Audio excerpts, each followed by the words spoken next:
Hola, muy buenos días, ¿cómo están? Perdón, buenas noches, es que pena, me acabé de levantar, entonces, me perdonan mi equivocación, no me acabé de levantar, entonces ustedes saben la gente que duerme de noche, mentiras. Eh, ¿Cómo están? Bienvenidos a la celebración. Bueno, vamos a abrir nuestras Biblias en,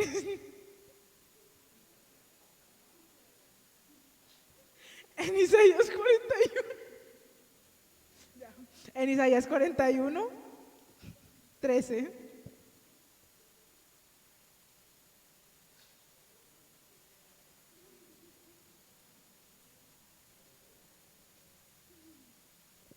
Cuando ya lo tengan, me dicen amén, por favor.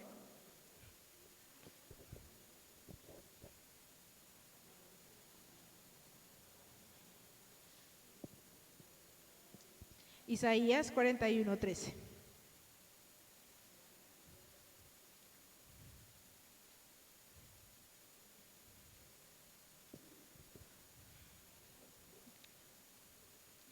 Porque yo Jehová soy tu Dios, quien te sostiene de tu mano derecha y te dice, no temas, yo te ayudo. Este texto, pues en situaciones como que no son tan buenas, uno busca como palabra como reconfortadora en la Biblia, ¿no? Como para uno animarse. Entonces, cuando en un momento que estuve como triste, la busqué y me salió esta. Y dije, qué bonito poder encontrar como, esa, como ese apoyo que probablemente no encontramos en las personas que estamos buscando en ese momento. Entonces, después de eso, me encontré una persona que dijo, Dios quiere que tú sepas esto y cuando lo necesites lo puedes volver a escuchar o a ver. Entonces eran como cinco puntos. Decía, lo que a ti te preocupa, a Dios le ocupa y Él ya lo tiene resuelto, solamente confía.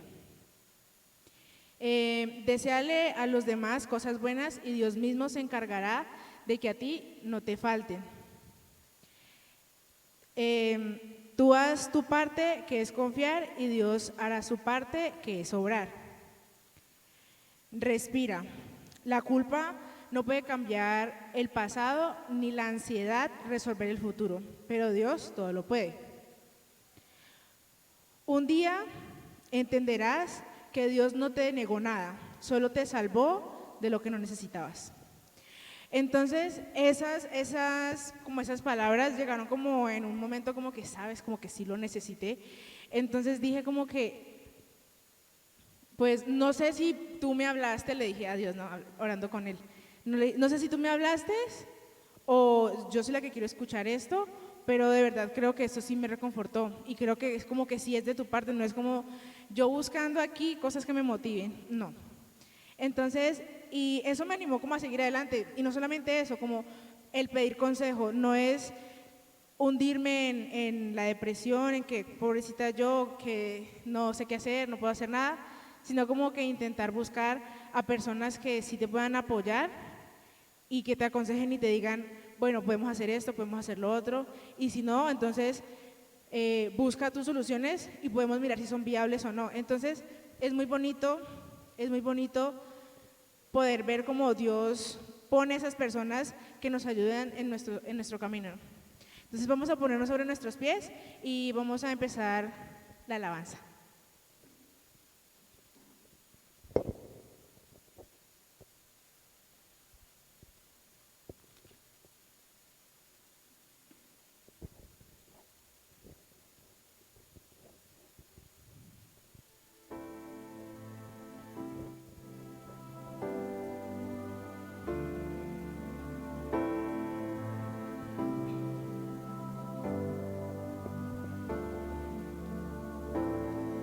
Transforma lo que soy, desesperado estoy, hambriento de tu amor. De ti yo quiero más, mi vida es un altar, ven y toma tu lugar.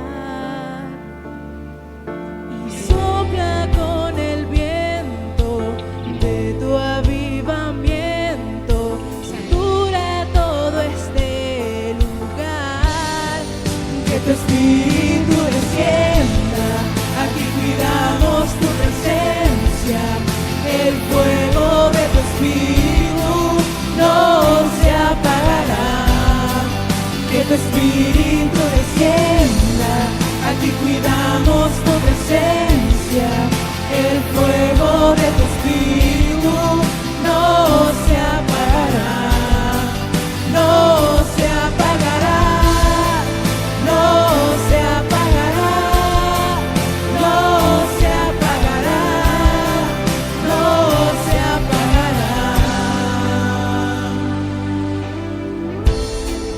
Transforma lo que soy, desesperado estoy, hambriento de tu amor. De ti yo quiero más, mi vida es un altar, ven, toma tu lugar. Sopla con el viento de tu avivamiento, sacuda todo este lugar.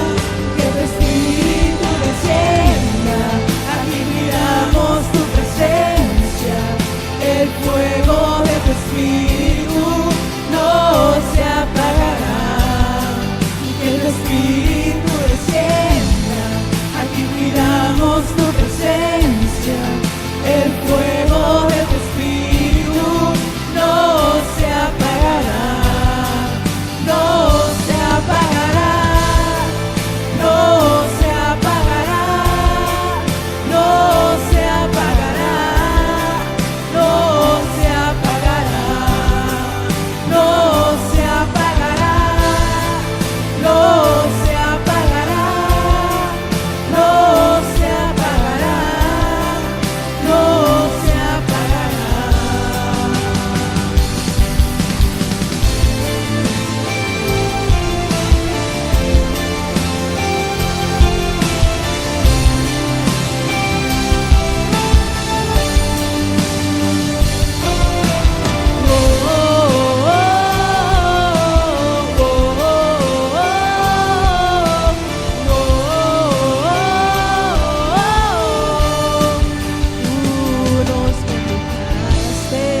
Tú nos reuniste, danos de beber, sacia nuestra sed.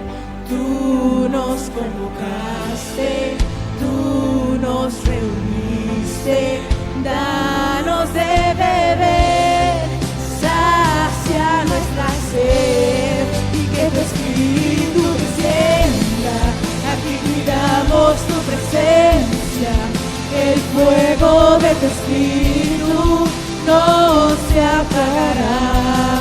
Y que tu Espíritu descienda, aquí cuidamos tu presencia, el fuego de tu Espíritu no se apagará, no se apagará, no se apagará, no se apagará, no se apagará, no se apagará, no se apagará, no se apagará, no se apagará.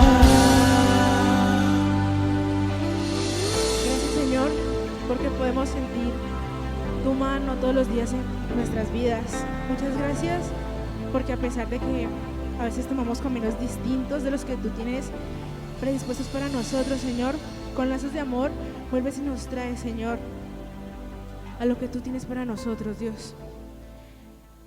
Queremos, Señor, estar en tu presencia, Señor, y ser ese sacrificio vivo que vaya como lo fragante a tus pies, Señor.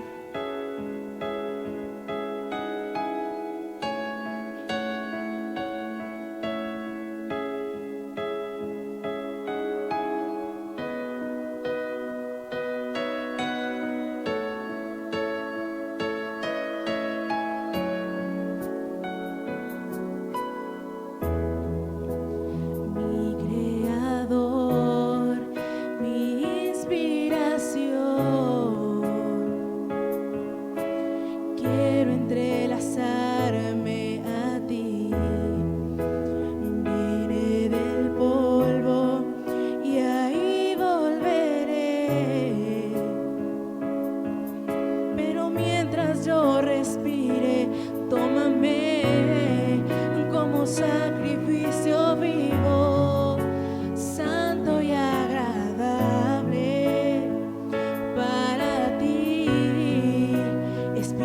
Santo, canta a través de mi voz. Toca a través de mis manos. Cambia todo alrededor con tu justicia y con tu presencia. Espíritu Santo, canta a través de mi voz. Toca a través de mis manos. Cambia en todo alrededor con tu justicia y con tu presencia.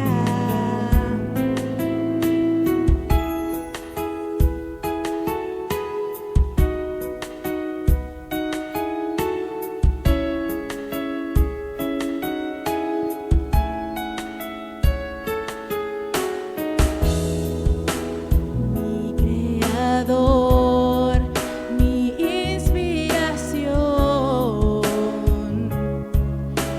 quiero entrelazarme a ti. Vine del polvo y ahí volveré. Pero mientras yo respire, tómame como sacrificio vivo, santo y agradable para ti. Espíritu Santo, canta a través de mi voz. Toca a través de mis manos. Cambia todo alrededor con tu justicia y con tu presencia. Espíritu Santo, canta a través de mi voz. Toca a través de mis manos. Cambia todo alrededor con tu justicia y con tu presencia. Espíritu Santo, canta a través de mi voz. Toca a través de mis manos.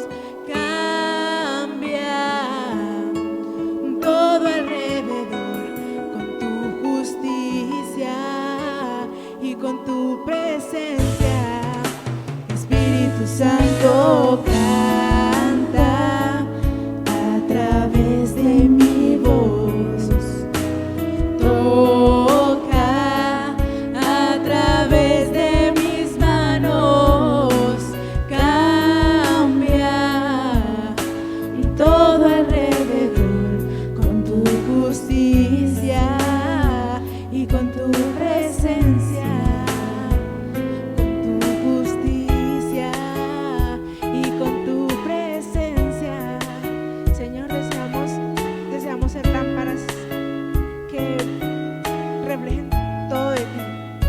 Que todo lo que tú hagas, Señor, nosotros seamos reflejando eso delante de las demás personas.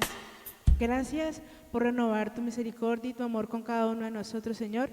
Y te ponemos este tiempo en tus manos.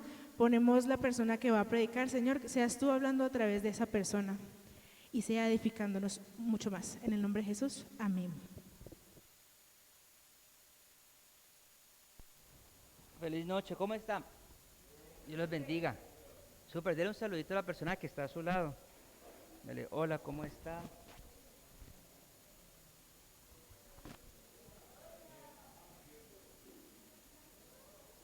Tome asiento. Este sábado es 12 de febrero, se va a hacer una actividad en Llano Grande, una actividad social por parte de la iglesia. Si quieren acompañar, pueden ir. No, que no vayan, pero para que estén orando. Que oren, que estén orando la actividad que se va a hacer, ya no grande. Sí, para que la tengan en cuenta, por favor.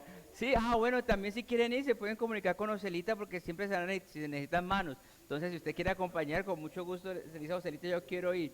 Es una actividad que se va a hacer con el sector, con las mujeres especialmente, ¿cierto? Sí, entonces están todos cordialmente invitados. Vamos a la palabra del día de hoy, por favor, Marcos capítulo 8. Vamos a Marcos capítulo 8. Mañana, jóvenes, si el Señor lo permite, el domingo nuestra celebración. Gracias por estar pendiente, por preguntar cómo he seguido. Gracias al Señor, nos vamos recuperando poco a poco con medicamentos, pero ahí vamos, y el Señor guardando. ¿Listo? La semana pasada estuvimos hablando un poquito sobre ese episodio milagroso de Jesús con el ciego. Cómo Jesús obra milagros, de una forma diferente, extraña para muchos, pero es Jesús. Y cuando estamos hablando de Jesús, el obrar de Él es de Él es único. Y cómo estar tan sensible nosotros a lo que el Señor dice cuando tenemos que orar, cuando debemos orar por alguna persona, y entender que el llamado a orar es un hábito que tenemos que tener todos por las demás personas, pero el llamar a orar cuando es un milagro es algo que el Señor te dice a ti que tienes que hacer porque Él va a obrar un milagro. O sea, no se trata de declarar, de confesar, de decir no se trata de eso. Se trata que el Espíritu Santo te dijo, ve y ora porque quiero obrar un milagro. De eso se trata, y para eso pues necesitamos tener ese discernimiento necesario para entender que es Dios el que va a obrar y que no son nuestras fuerzas, porque viene la frustración. Y yo creo que todos de una u otra forma en algún momento de nuestra vida hemos tenido que vivir esa experiencia de frustración cuando oramos por alguien, por una sanidad, cuando oramos por alguien y en vez de mejorar se empeora, o cuando oramos por alguien para que sea sano y se muere. Entonces todos vivimos esas experiencias, pero ahí entendemos que no necesariamente es el que yo quiero y yo tengo fe, sino que se trata de la voluntad del Señor, y eso tenemos que ser muy sensibles. Y en ese contexto pasamos entonces al versículo 27 de Marcos capítulo 8, y vamos a leerlo del 27 al 30. Dice: salieron Jesús y sus discípulos por la aldea de Cesarea y de Filipo, y en el camino preguntó a sus discípulos diciéndoles: ¿quién dicen los hombres que soy yo? Ellos respondieron: unos Juan el Bautista, otros Elías, y otros algunos de los profetas. Entonces él les dijo: ¿y vosotros quién decís que soy? Respondiendo Pedro le dijo: tú eres el Cristo. Pero él les mandó que no dijesen esto. ¿A quién? De él a ninguno. Nos dice que salió de un lugar que se llama Cesarea o Filipo, ¿sí? Este lugar tiene nombre de dos reyes, del César y un rey Filipo. Por eso se llama así. No es casualidad. Jesús estaba saliendo de Betsaida, un lugar gentil, de Decápolis, que hemos hablado semanas anteriores, y viene de un lugar gentil, sale de un lugar gentil, más o menos recorrió 40 kilómetros. ¿Alguien ha hecho el ejercicio de caminar hasta Cali, de aquí de Jamundí? ¿Sí? ¿Cuánto tiempo? A Jardín Plaza, ¿cuánto tiempo caminando? Sí, caminando.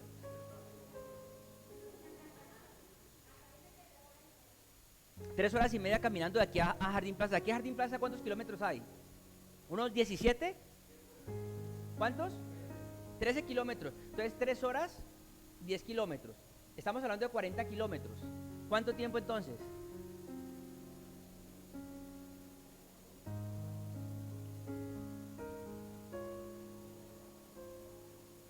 Hago la matemática.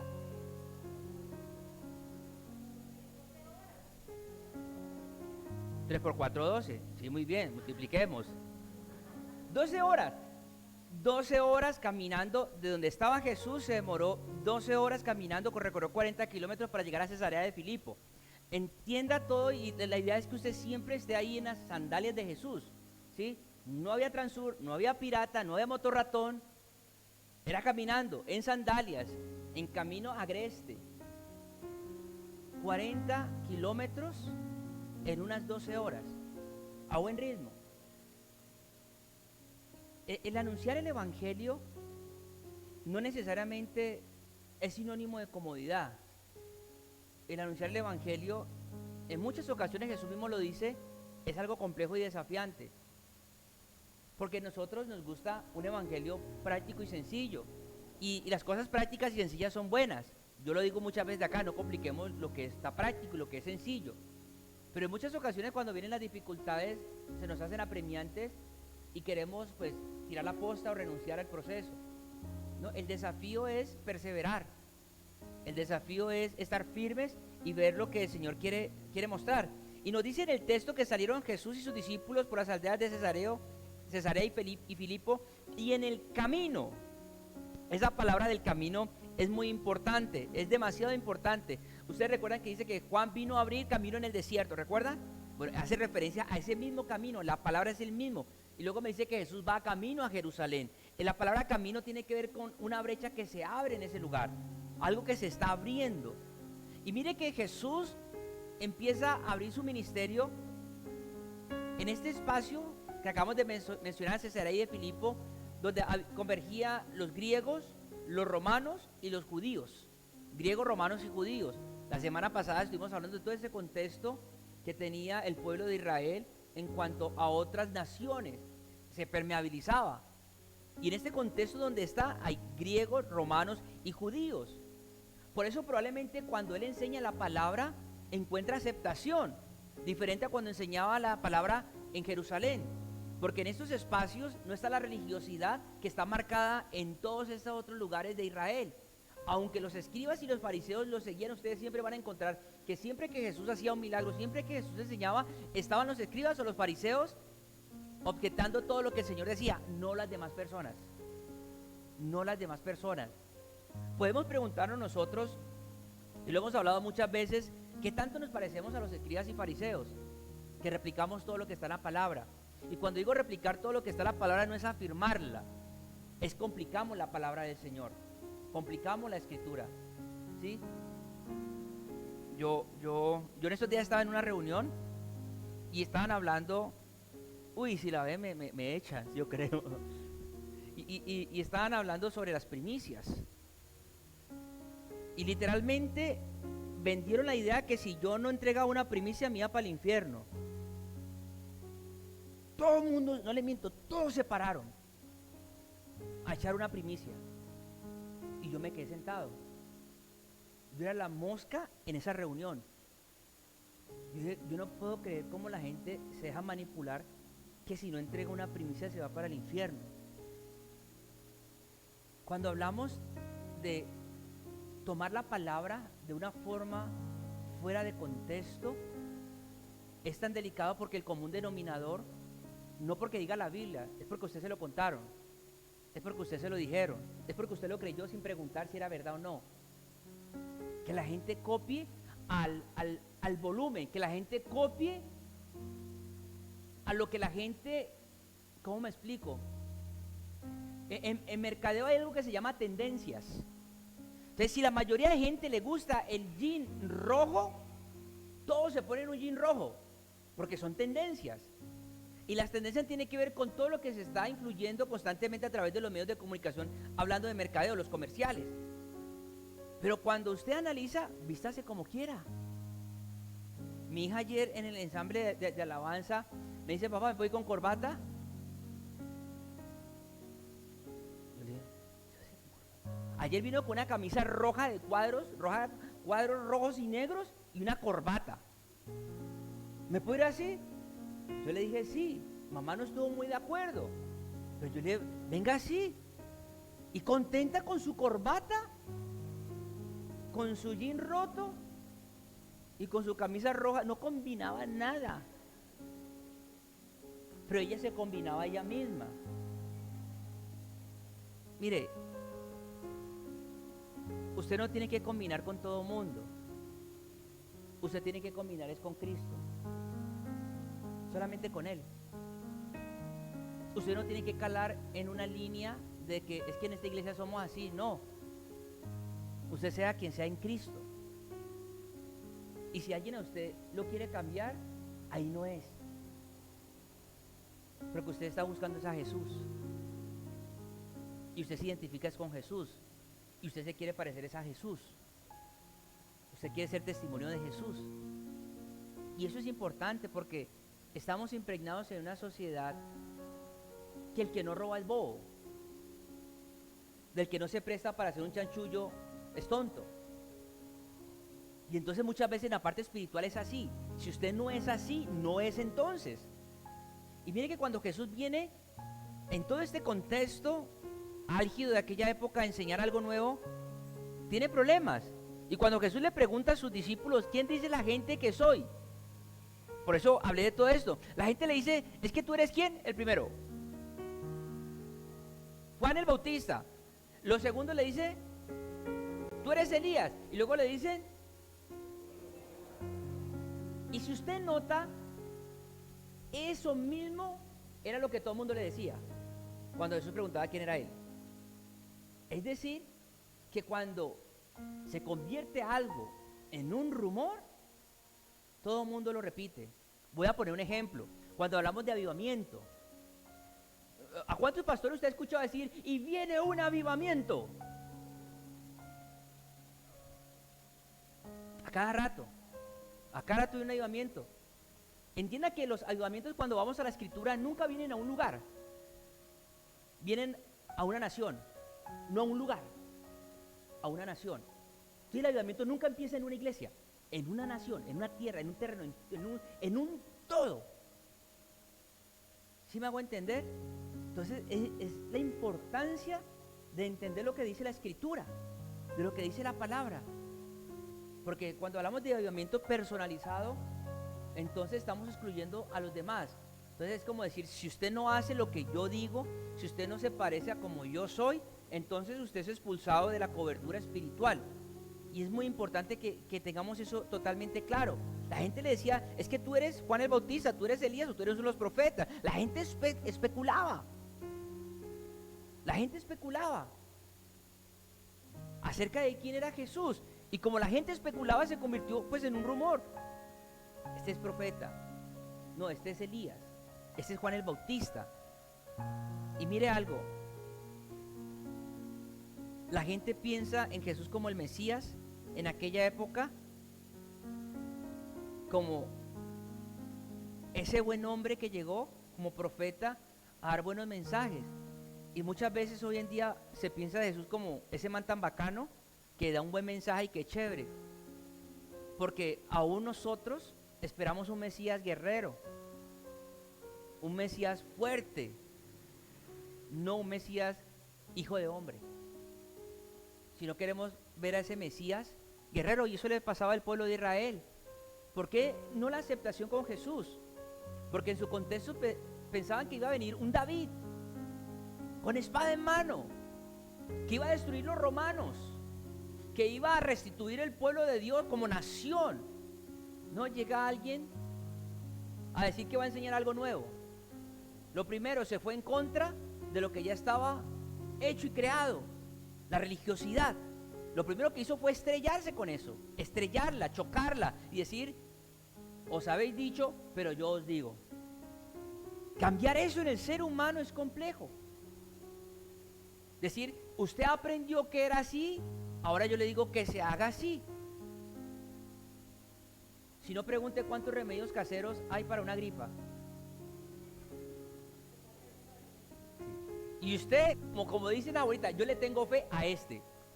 Vaya usted, dígale, ese no es. No, a ese es, a ese le tengo fe. Jesús viene a cambiar todo eso. Jesús viene a mover todo eso. Piensan en el Mesías como el sucesor de David, pero no fue así. Pensaban en Jesús como alguien que tenía dominio militar. Jesús no vino a pelear con nadie. Jesús fue a hablar del perdón y del amor y la misericordia. Vino a decir que si no se convertían, se iban a condenar. Vino a hablar que existe un pecado y que ese pecado nos tiene que llevar a nosotros a un arrepentimiento. Y que sin arrepentimiento no vamos a poder acercarnos a Él. Vino a hablar de eso, pero vino a hablar de perdón y de amor. Cuando usted va a los evangelios, usted el énfasis nunca lo va a encontrar en condenación ni en juicio. Pero es que la forma más práctica de convencer a la gente, con miedo. O cuando tú le dices a tu hijo o a tu hija, si lo vuelve a hacer le doy. ¿No es miedo? ¿No está influyendo miedo? No es disciplina. está influyendo miedo. ¿Sí?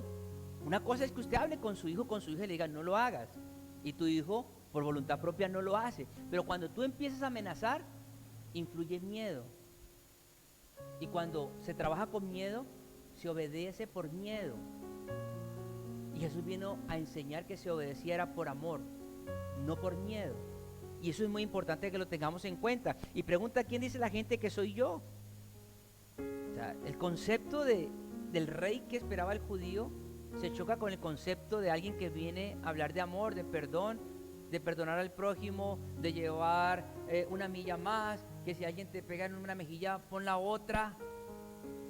Es más, hoy en día ese concepto para cualquiera de nosotros puede ser, yo no soy bobo. A ver, ¿cuántos de los que estamos aquí nos pegan en una mejilla y vamos a poner la otra? No, por naturaleza no lo vamos a hacer. O difícilmente lo haríamos. Pero es que pues Jesús nos enseñaba eso. Y no necesariamente o no literalmente es que te golpeen. Es la capacidad que tienes y la resiliencia que tienes de aceptar las cosas, de aprender y de avanzar. De eso se trata. Y entonces le pregunta quién dice la gente que soy yo, y Pedro, como siempre, sale. Es la peculiaridad de Pedro, ¿no? Ese líder activo, ese yo opino, ese yo hago. Tú eres el Cristo. Tú eres el Cristo, el ungido. Los judíos ungían a 3 clases de personas: a los reyes, a los profetas y a los sacerdotes. Jesús es rey, es profeta y sacerdote. Jesús recopila todo lo que simbolizaba ungir a alguien en cuanto a empoderarlo en un papel o en un rol para los judíos. Jesús es los 3. Poco antes de la muerte de Jesús, el sumo sacerdote le pregunta a Jesús, ¿tú eres el Cristo? Y Jesús, ¿qué dice? Yo soy. Eso lo encuentra en el capítulo 14 de Marcos. En el capítulo 15 del mismo libro de Marcos, usted encuentra al centurión, que luego dice, en verdad, este era el Hijo de Dios, este era el Cristo. O sea, hay situaciones donde podemos entender que a veces la gente que no está rodeado o que no está tan cerca de Jesús lo ve más claro que nosotros que estamos acá adentro. Y lo hemos hablado muchas veces. Se puede convertir del día a día de mi relación con el Señor, del día a día de entender que yo soy cristiano, del día a día de entender que Él murió en la cruz por mí, que se convierte con algo tan práctico y tan fácil como que tomamos agua por instinto. Y no entender que tomamos agua es porque la disfrutamos. Es más, hay gente que no le gusta tomar agua. Hay gente que toma agua y le dan ganas de trasbocar. Y ver, yo tomo agua porque me toca o tomo agua porque la disfruto. A mí personalmente me dio duro. Yo casi no tomaba agua, pero yo veía a mi esposa tomar agua. Tome agua que eso es bueno, tome agua que eso es bueno. Y me tocó que aprender a tomar agua. Ahora no salgo del baño, que es la cosa maluca. Sí. Sí, y para los que tomamos una pastilla que se llama anlodipino, ¿sí? Que eso es para que usted orine más rápido y más. Cuando sufrimos de la presión, peor todavía. Yo no tenía anlodipino, como una semana duré sin tomarme el anlodipino, ¿cierto? Más o menos. Y hoy fui al baño como unas 6 veces en la oficina. Me dice una compañera, ¿ya se tomó la pastica? Sí, porque yo estábamos conversando, porque ese grupito todos somos hipertensos. Y entonces yo los veo que todos van al baño y yo no. Y me decía, ¿y por qué no he vuelto al baño? Y le dije, es que no he pedido la pasta, todavía no he reclamado la orden. Y hoy que fui, pasó, ya reclamó la orden, ¿cierto? Y yo sí, ya me tomé la pasta. Jesús le dice a Pedro y le dice a todos, venga, no hablen con nadie. Jesús ordena que no le digan a nadie. Pero Pedro, cuando le dice, tú eres el Cristo, los demás estaban escuchando. Yo no sé, pues, la relación que cada uno de nosotros tenga con Papá Dios o con el Señor, pero ¿cuál es el concepto que tenemos del Cristo, del ungido de Dios? ¿Qué concepto tenemos nosotros hoy, 10 de febrero del 2022, en Cristo? Porque la palabra me dice que se los llamó cristianos. ¿Sí? Ese es el nombre que nos dieron, cristianos. Y es el nombre que de pronto, sin malinterpretar, podemos decir que tenemos con orgullo, somos cristianos. Pero lo que significa ese nombre es poderoso. ¿Qué concepto tenemos de Cristo si somos cristianos? ¿Qué concepto tenemos de Cristo en el diario vivir, en todo lo que hacemos todos los días, en todo, absolutamente todo? Y muchas veces no se necesita necesariamente de que usted ande con una Biblia, para arriba y para abajo. Hace 2000 años no se andaba con Biblias. Hace 2000 años se hablaba con el testimonio. Esa era la carta de presentación de que éramos hijos o de que somos hijos. O sea, no necesariamente que tú estés con un libro maravilloso que se llama la Biblia nos da una prenda de garantía.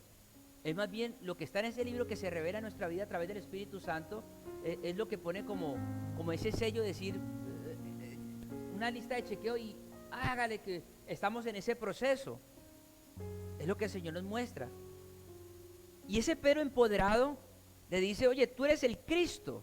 Y en el verso 31 dice, y comenzó a enseñarles que le era necesario al Hijo del Hombre padecer mucho y ser desechado por los ancianos, por los principales sacerdotes y por los escribas, y ser muerto y resucitar después de 3 días. Verso 32. Esto le decía claramente. Entonces Pedro le tomó aparte y comenzó a reconvenirle. Pero él, volviéndose y mirando a los discípulos, reprendió a Pedro diciendo, quítate delante de mí, Satanás, porque no pones la mira en las cosas de Dios, sino en la de los hombres. Dice la palabra que comenzó a enseñarles. Comenzó a enseñarles. Estamos hablando de un periodo donde los discípulos estaban con él. Y si ustedes ven, él siempre enseña, pero él estaba enseñando todo su poder y su autoridad a través de milagros. Lo que nos muestra el Evangelio de Marcos en estos primeros capítulos es que empezamos con un Jesús poderoso, hacedor de milagros. Y estaban los discípulos viendo y experimentando esos milagros. Pero la primera multiplicación de panes y luego viene otra multiplicación de panes, pero no lo entendían, no tenían claridad cómo Jesús lo hacía. Y dice la palabra que, y empezó a enseñarles. Jesús mostraba su enseñanza también a través de los milagros, pero ahí te dice, empezó a enseñarles y les dijo que el Hijo del Hombre era necesario que padeciera mucho.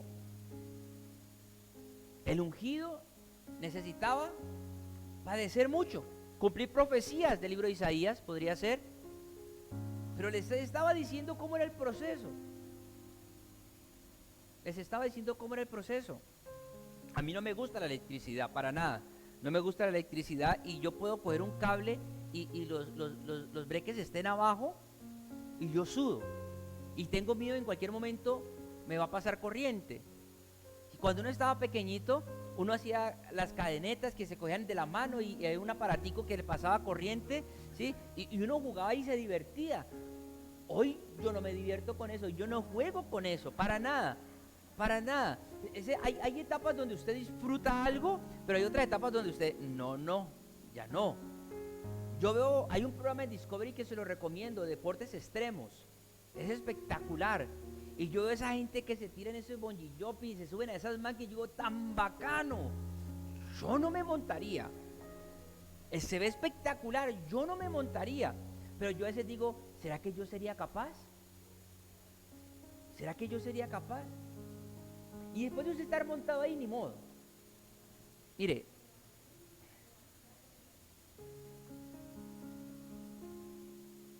es necesario muchas veces que tengamos que vivir experiencias. Ojo con lo que les estoy diciendo y no lo vayan a malinterpretar. Uno en la vida muchas veces aprende del error. Uno en la vida aprende del consejo. Pero si usted se equivocó, aprenda y avance.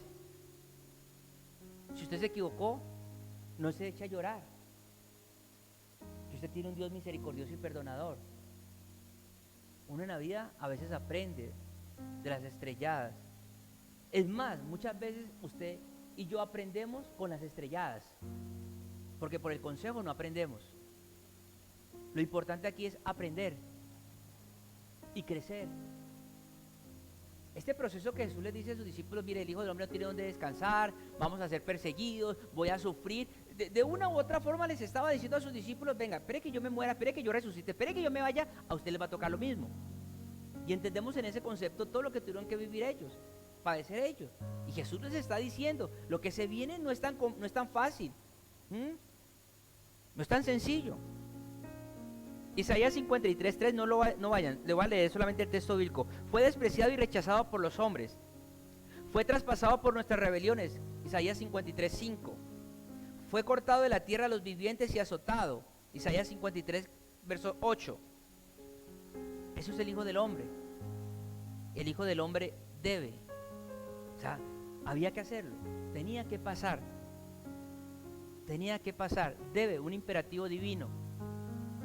El Hijo del Hombre tiene que sufrir, tenía que sufrir y ser rechazado por los ancianos, los principales, los sacerdotes y los escribas, el equipo del Sanedrín, rechazado por la religiosidad, rechazado por lo mismo de siempre. Hoy en día, en esto de las elecciones, yo creo que hace muchísimos años el país no se veía así. Y cuando digo que no se veía así, que está tan complejo todo esto de las elecciones, más que todo para presidente, que los que nunca uno se imaginó que se iban a aliar, se aliaron. Entonces vemos tres bloques grandísimos, y le echan puya al de acá, le echan pullas al de allá, ni porque alguno de ellos hubiera sido bueno algún día. Y eso es lo que a veces no pensamos, no analizamos, ni porque alguno hubiera hecho algo bueno. ¿Sí? Y es chistoso el ejercicio cuando uno escucha al empresario que dice, yo no voto por el de la izquierda porque nos va a volver como Venezuela. No vota, no tanto por eso, es porque está pensando en sus intereses personales y privados como empresario. Pero si yo le pregunto a aquel que no tiene nada y que tiene esperanza en el de izquierda, no le importa porque no tiene la oportunidad de pronto de tener. Y cada uno pues tiene su razón y su argumento. ¿Sí? Yo no le voy a decir por quién va a votar, jamás. Es más, cuando me han preguntado, a ninguno le he dicho por quién voy a votar, porque eso es privado. Tenga paz, tenga tranquilidad. Igual siempre votamos mal, siempre se ha votado mal. Y si usted no ha votado, ha permitido que otro escoja por usted. O sea, la diferencia no es mucha. Simplemente que haga el ejercicio, hay que hacer el ejercicio, hágalo a conciencia, ¿sí? Jesús es rechazado. Jesús dice que va a ser muerto y que 3 días después va a resucitar. Le da una mala noticia, da una buena noticia. ¿Sabe qué es lo bonito en el verso 32? Ya voy a acabar. Dice, esto les decía claramente. Veámoslo así, Jesús les hablaba abiertamente. Jesús les hablaba abiertamente a sus discípulos. ¿Por qué? Eran sus amigos. ¿Por qué? Porque les amaba. Sin embargo, muchas veces los discípulos no lograban entender lo que Jesús quería enseñar. ¿Y sabe por qué a veces los discípulos no entendían lo que Jesús quería enseñar? Porque Jesús estaba enseñando algo totalmente diferente a lo que ellos estaban acostumbrados a escuchar. Cuando tú enseñas algo que la gente no está acostumbrada a escuchar, es diferente, es anómalo, es incómodo, se puede sesgar, se puede levantar un muro mental y emocional a lo que se habla, porque la gente no está acostumbrada. Recuerden que estamos hablando de un equipo de trabajo, unos discípulos, unos apóstoles que nombran después apóstoles, que vienen de una tradición religiosa, una tradición judía, del mensaje oral. Y Jesús los escoge, ellos le copian, pero usted no crea que ellos estaban batallando con lo que Jesús hablaba. Obviamente estaban batallando. Ellos seguían tradiciones, porque es que el concepto religioso es tradicional, es muy tradicional. Y Jesús viene y les enseña una cosa totalmente diferente. El día que los discípulos cogieron las espigas, que los escribas le reclamaron y los fariseos, Póngase en las sandalias de esos discípulos. Tienen familia. Estaban quebrantando una ley, un mandamiento. Estaban quebrantando algo. O sea, ellos se la jugaron por el Señor. ¿Usted y yo no la hemos jugado por el Señor? Preguntémonos. A la gente le gusta escuchar lo que quiere escuchar. Lo que no quiere escuchar, no lo escucha. Y nos gusta escuchar lo que nos conviene. Y recuerden que versículos atrás Pedro le dice: tú eres el Cristo. Y ahorita sale Pedro, otra vez. Muy prudente. Muy prudente. Venga, maestro. Venga, maestro. Sálvese. Se acaba de decirle: usted es el ungido, usted es el poderoso, usted tiene el control. Pero un momentico a otro le dice: piérdase. Yo creo que de todos los discípulos, el que muestra más esa humanidad tan volátil que es usted y que soy yo es Pedro. Hace unos segundos le dijo: nadie puede contigo. Y ahora le está diciendo: huya. Y yo creo que eso nos pasa. Un día estamos empoderados. Un día no queremos en nadie, somos los supercristianos. Pero al otro día amanecemos mal, tristes, deprimidos. Trágame tierra, ¿yo para qué me volví cristiano? Yo creo que en algún momento de la vida la mayoría o todos hemos pensado: ¿yo para qué me metí esta vaina? Si uno no le da pena decir: ay, no, pastor, que diga eso. No, mentiras. Alguna vez dijimos: ¿yo para qué me metí en esta vaca loca? Yo he pensado, yo digo: si yo no hubiera sido pastor, estaría haciendo ujier, solamente trabajaba la casa y ujier. Yo he pensado eso. Y no estaría en esta vaca loca el ministerio. Pero cuando el Señor lo llama a uno, ahí vea, yo ya aprendí a no pelearle a Dios. Hace mucho rato aprendí a no pelearle. Pero en algún momento de mi vida, incluso yo lo hablaba con mi esposa: hubiera sido ujier y ya, o maestro de niños. Y no estoy desmeritando ni minimizando absolutamente nada. Estoy hablando de haber tomado un ministerio que no fuera el pastoral. Chévere. No, pero él decidió llamarlo a uno como pastor. Y Pedro lo tomó aparte y le dijo: venga, maestro, ¿para qué hace eso? Nosotros también hemos sido llamados muchas veces nosotros mismos por voluntad propia a reprender lo que Jesús decide. ¿Cuántas veces le hemos dicho a Jesús que tomó mal una decisión? ¿Cuántas veces le hemos dicho a Jesús: Señor, no me parece, no comparto, Señor?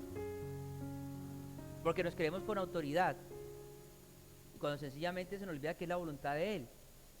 Y esa voluntad de Él, aunque no la entendamos, siempre va a ser bonita y perfecta.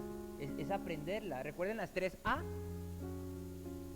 acepto, adapto y adopto. Es un proceso de la vida. Usted verá si se pone a pelear con ese proceso de la vida. Pero uno tiene que aceptar el hoy, adaptarse al hoy y adóptelo, disfrute y avance. Y con esto no se trata de conformidad. No, se trata de: el hoy es este, mañana espérelo. Mañana espérelo. Mañana espérelo. Y Jesús le dice a ese Pedro que le dijo: tú eres el Cristo, le dice ahorita: aléjate de mí, Satanás.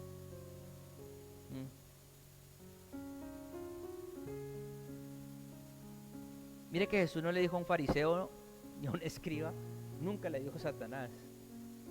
Pero le dice a su discípulo, a uno de sus mejores discípulos: aléjate de mí, Satanás. Es que donde uno menos espera, ahí está el chicharrón. Pero volvemos a lo mismo. Él nos conoce, Él nos creó. Uno podría decir: ¿para qué se complicó y escogió esos 12? Hubiera escogido otros mejorcitos. Es como decir: ¿para qué nos escogió a nosotros? Había otros mejorcitos.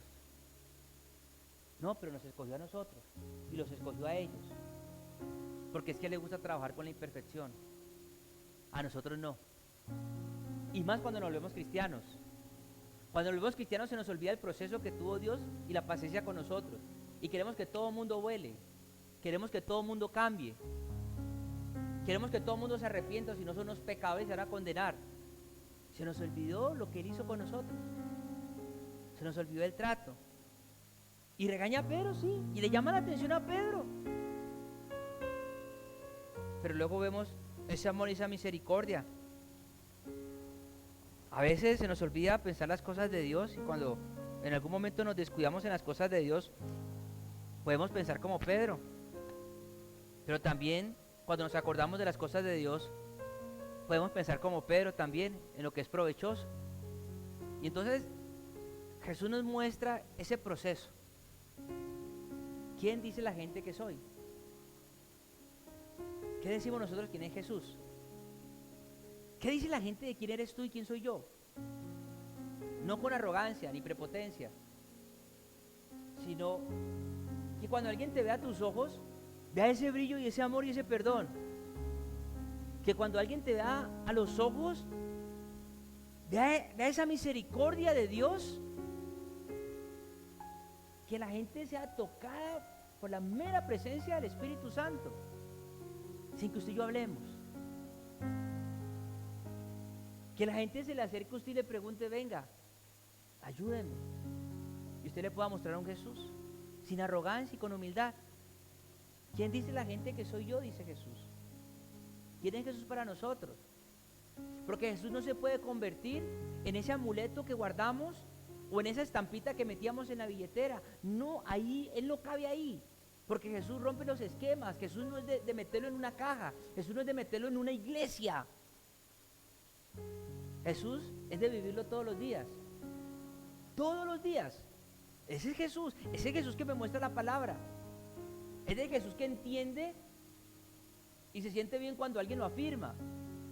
Pero es el Jesús que se siente cuando alguien le niega, pero que da oportunidades. Las mismas que deberíamos dar nosotros. Las mismas. Las mismas. Ese Jesús hermoso y poderoso que viene a enseñarnos ese amor y esa misericordia y las buenas nuevas, esas que son diferentes, esas que salían del contexto de la religiosidad. Ese Jesús hermoso y maravilloso. ¿Quién dice la gente que soy yo? Dice Jesús. Con esa frase los dejo hoy. Piénsenlo. ¿Quién es Jesús para usted? ¿Qué representa a Jesús para usted? Y de acuerdo a lo que usted piensa y lo que representa a Jesús, ¿qué tanto usted y yo mostramos a Jesús? O sea, ¿qué tanto? La Biblia me dice que Él es amor. Y cuando usted va al Nuevo Testamento, recalca mucho, y las epístolas, que es amor. Y las cartas, Él es amor. ¿Mostramos nosotros amor? ¿Mostramos amor? Porque el amor es perdón. El amor es servicio. El amor es entrega. El amor es compromiso. Dice por ahí, el amor soporta. El amor todo lo puede. Ese es Jesús. ¿Qué tanto mostramos de Jesús? No es un título. No es yo pertenezco a. No. Somos de Cristo. Y ya. Amado Señor, gracias por esta hermosa noche, Señor. Gracias por este tiempo y por esta palabra. Gracias por permitirnos, Señor, meditar en tu escritura, Señor. Conocer tu poder, Señor, tu señorío. Dios hecho hombre. Pero también entender esa parte de misericordia y de perdón hacia nosotros. La misma que mostrabas a tus discípulos, es la misma que nos muestras hoy, Señor. La misericordia, el amor y la paciencia, Señor. Gracias, papá, por tu palabra. Gracias, Señor, por esta noche, Dios. Enmarcamos nuestra vida en ti. Tú eres nuestro centro. De poder expresar todo lo que tenemos en nuestro corazón, que ha sido alimentado en la oración, ha sido alimentado en la palabra, ha sido alimentado, Señor, por nuestras obras. Porque no se puede hablar de evangelio, no se puede hablar de Cristo, no se puede hablar de amor si no somos siervos, si no servimos y hacemos, Dios. Gracias, papá, por esta noche. Gracias por la vida de cada uno de los que estamos acá, Dios. Delante de ti ponemos nuestras necesidades, nuestras preocupaciones, Señor, y todas nuestras equivocaciones, Dios. Entendiendo que cada día queremos mejorar para ti y que nuestra perfección llegará el día que estemos en tu presencia. Gracias, papá, por un día más de vida. Hoy muchos no amanecieron. Hoy muchos ya no están. Y a ti te plació sostenernos un día más. Guarda a aquellos, Señor, que no te conocen. Guárdalos porque están esperando que lleguemos nosotros a compartir de tu amor, a compartir de las buenas nuevas. Trae paciencia a aquellos que están esperando una llamada de nosotros, que están esperando una visita de nosotros. Perdónanos por demorarnos, Dios. Perdónanos por olvidar lo básico y lo sencillo, mostrarte a ti en nuestras acciones, en nuestras palabras y en nuestros pensamientos, en lo que hacemos. Pero nos sigues amando, Dios. Nos sigues amando, Jesús, y tu mano poderosa nos sostiene. Un amor puro y verdadero. Papito, nos vamos de este lugar, no de tu presencia, Señor. Nos vamos como iglesia, porque somos iglesia. Nos vamos como templo, porque a ti te plació llamarnos templo del Espíritu Santo. Y lo creemos. Nos vamos empoderados de tu nombre, Jesús, mostrando siempre tu amor y tu perdón y la misericordia, enseñando las buenas nuevas de tu palabra, enseñando a corregir el pecado a través del Espíritu Santo, pero disfrutando el ser tu hijo, el ser tu hija. Gracias por esta noche. Gracias por el dador alegre también, por ese papá que aparta con alegría una ofrenda, un diezmo, lo que haya propuesto en su corazón, porque da con alegría, no para pedirte, es para agradecerte y para bendecir este lugar. Te amamos, Señor, en el nombre de Jesús. Amén. Les bendigo, familia, se cuidan mucho, les amo. Si usted aparta algo para el Señor, allá está el alfolí, un abrazote, nos vemos, se cuidan, chao, bendiciones.